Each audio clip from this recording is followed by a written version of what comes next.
everyone, and welcome to a deep dive on something really incredible. Incredible, yeah. The Voyager missions. It's wild. So we're talking 1977, Disco's king. All right. And NASA launches these two spacecraft, Voyager 1 and Voyager 2, on a journey that is still going on today. Unbelievable. We're talking about pushing the boundaries of space exploration, gathering groundbreaking scientific data, and even sending like a message in a bottle to potential alien life. And what's really fascinating about the Voyager missions is that they were designed with this two-pronged approach, so to explore the outer planets of our solar system, but also to carry this message for any extraterrestrial civilizations that might encounter them, which is just an incredibly ambitious goal. And this was only possible because of a rare planetary alignment that happens just once every 175 years. Okay, so this alignment allowed the Voyagers to use this technique called gravity assist, right? Yeah. They were basically slingshotting themselves from one planet to the next using the planet's own gravity. Yes. It's like cosmic billiards. That's a great analogy. Really is. Yeah, it's this ingenious method that meant that they could cover vast distances without needing huge amounts of fuel. Right. Which is just a testament to the forward thinking of the mission planners. Absolutely. Taking advantage of this rare celestial opportunity. Now let's talk about the technology on these spacecraft.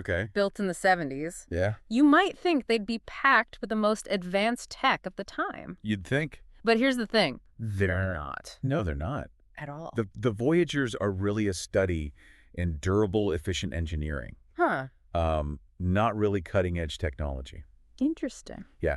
So each Voyager weighs about 800 kilograms. Okay. And carries 11 scientific instruments. Wow. 16 thrusters for maneuvering. Okay. And, of course, the power source, 3 nuclear power generators. Hold on. Yeah. Nuclear batteries? In space. These are called radioisotope thermoelectric generators, or RTGs for short. Okay. And they convert heat from the natural radioactive decay of plutonium into electricity. Wow. And this long-lasting power source was essential for a mission designed to travel to the outer reaches of our solar system and beyond. That's incredible. Yeah. Okay, so they've got these nuclear batteries, a bunch of instruments. What about the computer system? Yeah. What's the brain behind all this? Well, this is where it gets really interesting. Okay. The onboard computer has a mere 70 kilobytes of storage. 70 kilobytes? Yeah. That's nothing. To put that into perspective, that's less than a single photo on your smartphone. Really? No hard drive. And get this, it uses magnetic tape just like those old cassette tapes. Wait, so they sent a spacecraft into deep space with technology that's basically a souped-up Walkman?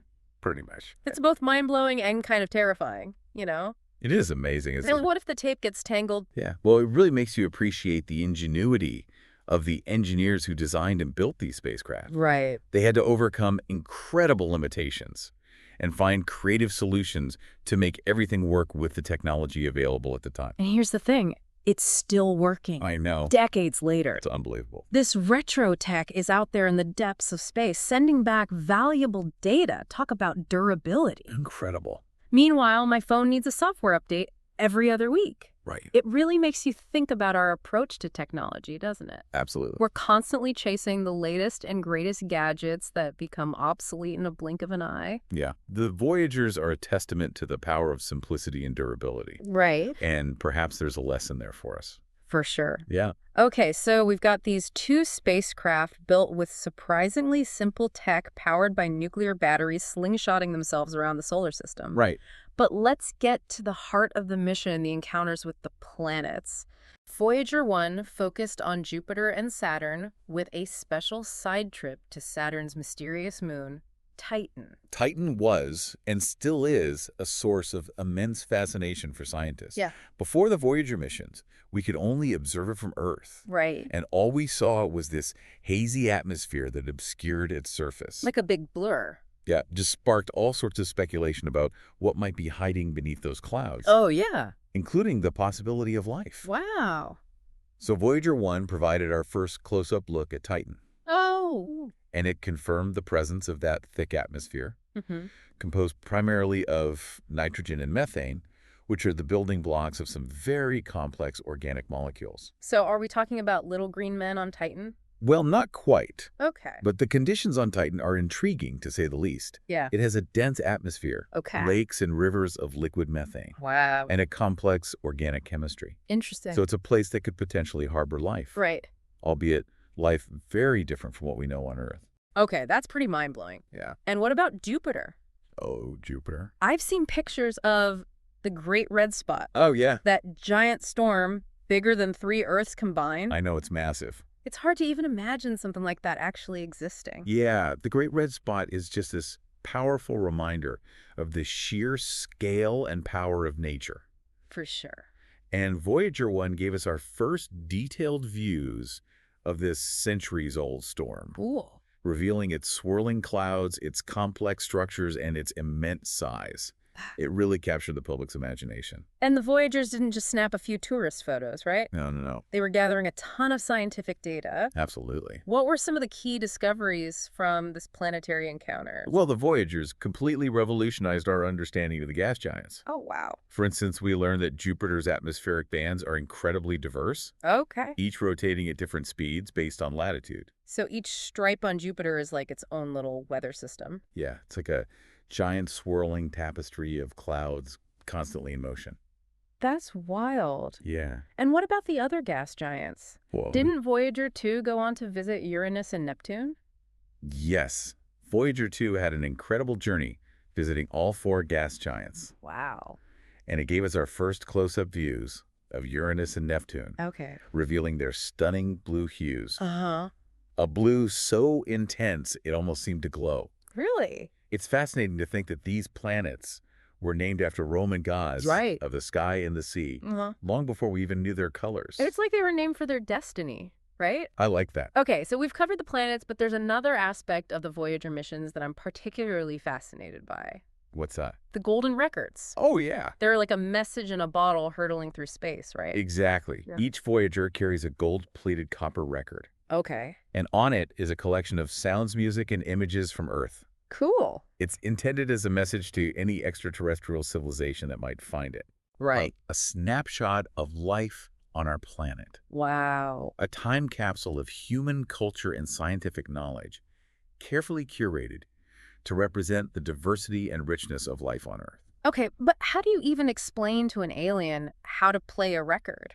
Well, Do they even have record players out there in the vastness of space? right? I mean, we can barely figure out how to hook up our Bluetooth speakers sometimes. Well, the designers of the golden records thought of that too. Okay. They included detailed instructions etched onto the record itself, Really? using universal scientific symbols. Huh. And these instructions explain how to play the record, Okay. where to start the correct speed, and even a map to Earth using pulsars as guideposts. Pulsars, what are those? Pulsars are rapidly rotating neutron stars that emit beams of electromagnetic radiation. Okay. They act like cosmic lighthouses, emitting pulses of radio waves at very precise intervals. So the instructions on the golden record show how to use the positions and timings of certain pulsars to triangulate the location of our solar system. Wow, that's seriously impressive. Yeah. It's like they were anticipating every possible question an alien civilization might have. Right. But what exactly is on this record? Well, What did we choose to share with the universe? it's a fascinating collection. Okay. There are pictures of nature, people from different cultures, geometric shapes, anatomical diagrams of humans, and even a diagram of DNA. Wow. There's also 90 minutes of music from various cultures and eras, Oh, cool. including classical pieces like Bach and Beethoven, world music from different continents, and even... Wait, hold on. I read somewhere that there's a Chinese piece on there, too. You're absolutely right. Really? The golden record includes flowing water, Okay. a beautiful piece played on the guqin, Uh-huh. a traditional Chinese instrument. That's amazing. It's like they crammed all of humanity onto a single record. It really is. It really makes you think about how interconnected our world is. Absolutely. Even on a cosmic scale. And they even thought about how to tell them how old the record is, right? Right. I read something about uranium. Yes, you're thinking of the sample of pure uranium-238 that's included on the record. Okay. Because uranium decays at a known rate. Right. Any civilization that finds the record can use the ratio of uranium-238 to its decay products to determine how long ago the record was created. That's incredible. It's like they thought of everything. They really did. So we've got these spacecraft hurtling through space, carrying this message in a bottle, this snapshot of humanity frozen in time. Yeah. It's just, wow, it's hard to even wrap my head around it all. It is awe-inspiring, isn't it? Yeah, it is. And the story of the Voyagers doesn't end there. Oh, really? Their journey continues pushing further into the unknown. Let's talk about that. So we've talked about the Voyagers' groundbreaking encounters with the outer planets and the fascinating golden records they carry, but their journey didn't end there, did it? No, not at all. The Voyagers weren't content with just exploring planets, you know? Right. They were designed with an even grander goal in mind. To venture beyond the protective bubble of our sun and enter interstellar space. And in 2012, Okay. Voyager 1 achieved that remarkable feat. Wait, so it actually left our solar system? Yes? Like, for real? What does that even mean? That's right. Voyager 1 crossed a boundary called the Helopause, The Helopause. which marks the edge of the heliosphere. Okay. So imagine the heliosphere as this giant magnetic bubble created by the solar wind, that constant stream of charged particles flowing out from the sun. All right. And this bubble shields our solar system from the interstellar medium, Okay. which is the gas, dust, and cosmic rays that exist between the stars. Okay, so the Helopause is like the border control of our solar system. Yeah, you could think of it that way. And Voyager 1 just sailed right through it. Exactly. What's it like out there? Well, it's a completely different environment. Okay. Beyond the Helopause, the influence of the sun's magnetic field and solar wind diminishes. Right. And we encounter a whole new set of conditions. So Voyager 1 is now exposed to a higher density of interstellar particles and cosmic rays. Cosmic rays. Which are these high-energy particles that zip through the galaxy. Okay, so it's braving the wilds of interstellar space. It is. What kind of data is it sending back from out there? Well, Voyager 1's instruments are still working. Really? And they're providing us with unprecedented insights into the interstellar medium. Wow. It's like having a cosmic weather station beaming back reports from the very edge of explored territory. So cool. We're learning about the density and temperature of interstellar gas, the strength and direction of magnetic fields, and the composition of cosmic rays. That's amazing. And to think it's all thanks to those nuclear batteries that are still chugging along even after all these years. I know, it's incredible. It's pretty mind-blowing that we're getting this data from a spacecraft launched back in the 70s with technology that seems ancient by today's standards. It is remarkable. It really speaks to the ingenuity and foresight of the engineers who designed the Voyagers. Yeah. They anticipated challenges that we couldn't even imagine back then. Right.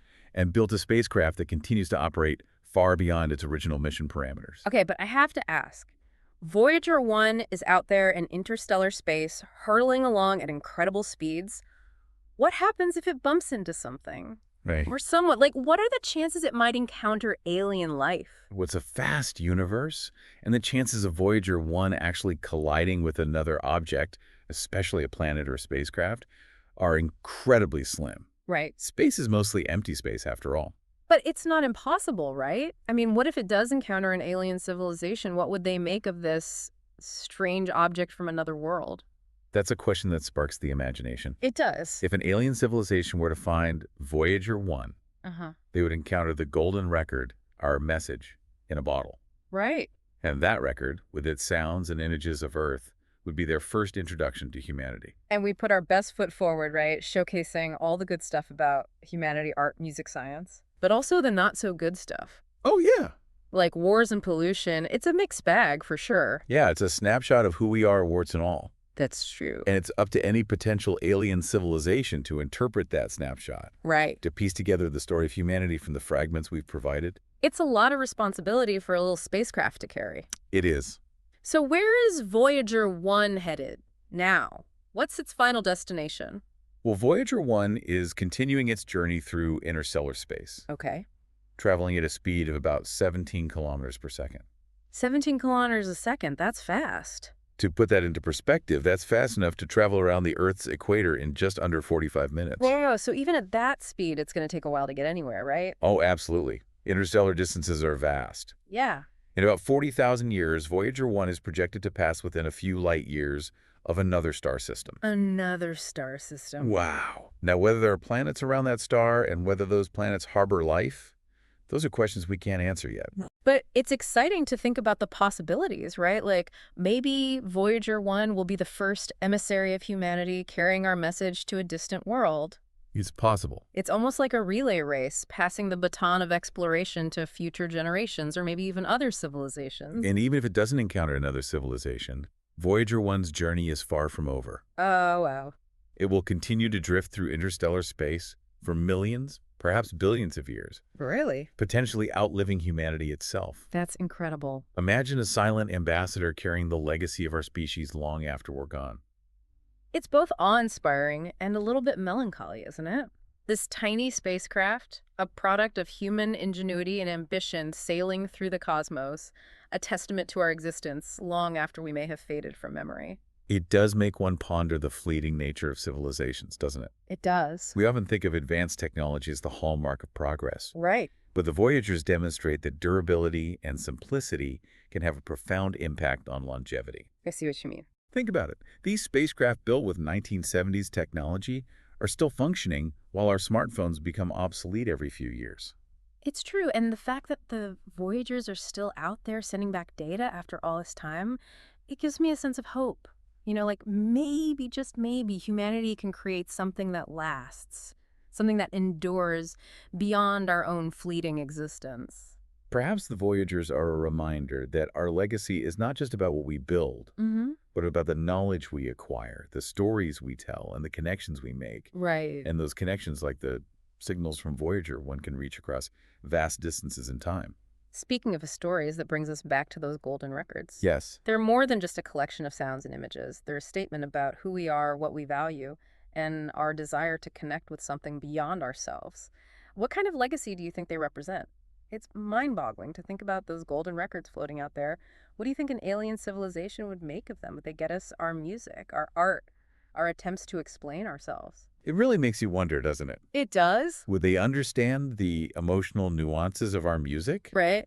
Would they grasp the symbolism in our art? I don't know. Or would they focus on the scientific data, Yeah. the mathematical principles we've encoded? I guess it's like trying to understand an ancient civilization Yes. from a few scattered artifacts, right? You can piece together some of the story, Right. but there are always gaps, always things you can't quite grasp. Exactly. And in this case, we're not just talking about a gap of a few centuries. Right. We're talking about potentially millions of years of cultural and technological evolution. Yeah, that's a long time. Who knows what kind of minds might encounter those records? Yeah. What their perceptions of reality might be. It's like we're handing them a cosmic jigsaw puzzle. Yeah, But we have no idea if they have the same picture in mind. it's true. Do you think they'd see the good in us? Hmm. Our creativity, our resilience, our drive to explore? It's possible. Or would they focus on the darker aspects of our history? The wars, the inequalities, the damage we've inflicted on our own planet. It's impossible to say for sure. But perhaps the most important thing is that we're sending a message at all. True. We're saying, we exist, we were here, this is who we are. And that act in itself is a powerful statement of hope and a testament to our enduring curiosity about the universe. It's kind of humbling, isn't it, knowing that this little piece of us, this snapshot of humanity, is out there drifting through the cosmos. Yeah. It makes you realize that our time here is fleeting, but our impact could potentially ripple outward for eons. The Voyagers and those golden records they carry are a powerful reminder that our legacy extends far beyond our physical presence. Right. It's about the knowledge we create, Yeah. the beauty we express, the connections we make. And maybe, just maybe one day, millions of years from now, that message will reach someone somewhere. Right. And spark a conversation across the unimaginable gulf of space and time.